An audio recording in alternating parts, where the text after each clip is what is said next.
Hello, everyone, and welcome to New Consciousness Review. I'm Miriam Knight, and our guests today are George and Sedena Cappannelli. They're the authors of an amazing book called Do Not Go Quietly, A Guide to Living Consciously and Aging Wisely for People Who Weren't Born Yesterday. And if there's anyone who embodies that spirit and can inspire us with it, it's this power couple. I should say personal power or inner power couple. Just a little bit about their background. They are both world-class consultants and speakers and co-founders of a training company called the Information and Training Company. It's a business consultancy to top companies and governments that specializes in organizational and cultural change.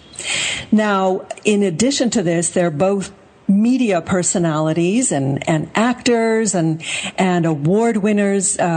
George's TV companies have won film awards, Andy Cleo Emmy Awards.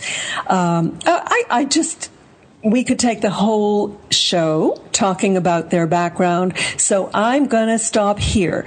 Just take it as read that these people are amazing, so listen up, everybody. Here they come. George and Sedena, I am so delighted to welcome you to the show.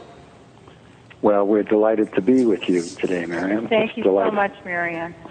Very glad to be here. Thank you. Now, the premise of your book is that rather than seeing the years after 50 as a time of decline, they should be embraced as a time of harvest of accumulated wisdom and an opportunity for redesigning and, if you will, replanting one's garden for the second half of life. So let's dig in, pun intended. What were some of the things that you see in the social landscape that inspired this book?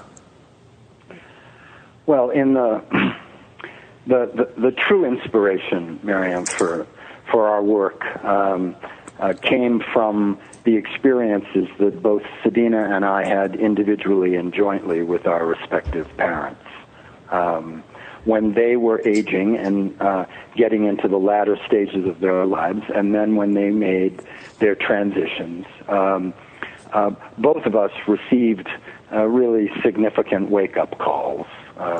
We've been blessed to have led really healthy lives up until that point and had not a lot of experience with the aging process from an institutional standpoint. And so when we made that passage, we both were shocked by the condition of the healthcare system and the strain that was put on the life care system. And we were troubled by the fact that no matter what we did, we weren't able to provide for our mothers and fathers what we felt were the same kinds of care and support and encouragement that we had received from them when we were children. And that's really where this journey began. Mm-hmm. And also, Miriam, around that time, we went to the International Conference on Aging in Sydney, Australia, and were privy to this just array of different countries doing amazing things for their elders. And we were quite frankly appalled that the United States was so down on the list and not doing what we could be doing to not only support our elders but to honor them. And also for me, it was kind of a perfect storm of transition.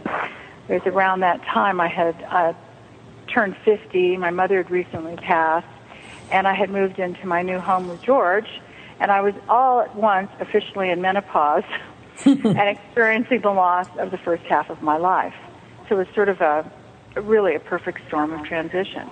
And it inspired me, along with George, to do something about our culture's myth of youth and something to regard our elders with esteem that they deserve.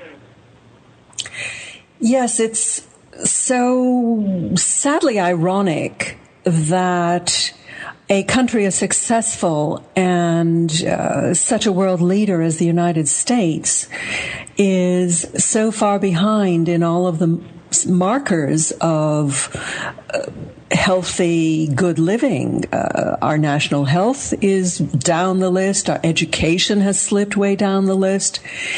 And we look at the political debate nowadays, and it looks like they're trying to remove any last underpinning of the social safety net. You go into that quite a bit in your book. And the thing that I found so compelling was that you do point out that we are the ones with the power to change this. So let's start down that road.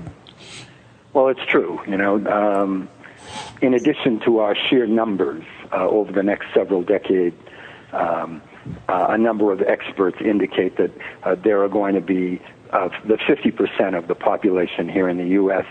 And an even greater percentage in some of the other industrialized countries will be over 50 at the same time for the first time in history. So in sheer numbers, we have power.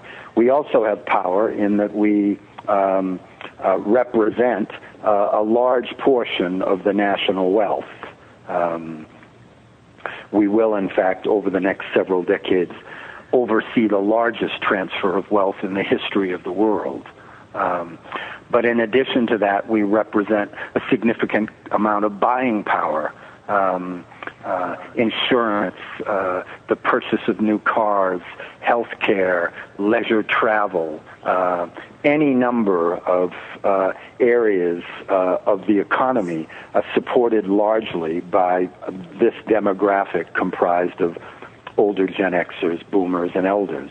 And lastly, we have a lot of experience and accumulated wisdom that has come from being on our feet and in the trenches a lot in our lives. We clearly were instrumental in either the birth or the encouragement of most of the major social movements of the 20th century: human rights, civil rights, women's rights, animal rights, anti-nuclear, environmental. So we have a heck of a lot of experience. So we do believe that those of us who are in these demographics indeed have in our hearts and our hands the power to dramatically alter the course that this nation is heading in. And as you so aptly point out, it appears to us that it is heading in the wrong direction in a number of major categories. It's almost like we are pitting our buying power against the buying power of the corporations over the politicians. Yes. And the interesting thing is that I believe, at least, that many of us forget that power. We tend to limit our voting to those elections, whether they're biannual or quarter, every 4 years. And that's when we think we can exercise our influence. But the truth of the matter is we can influence it every day by the buying decisions we make, what products and services, what companies we support, what media we listen to. And all of that can be so incredibly influential in where we go, because those corporations that everybody keeps talking about that are buying America on so many levels, they depend on our dollars to create profitability. And if we start giving them signals that we don't like the direction they're heading in by not buying, not using their services, we're going to get their attention really fast, because underneath all the huffing and puffing, they depend on our dollars to survive. Exactly. And those of us in the second half of life are responsible for about 80% of the nation's wealth. And that's a lot of power. Money's power. And we can use it if we can coalesce our energies.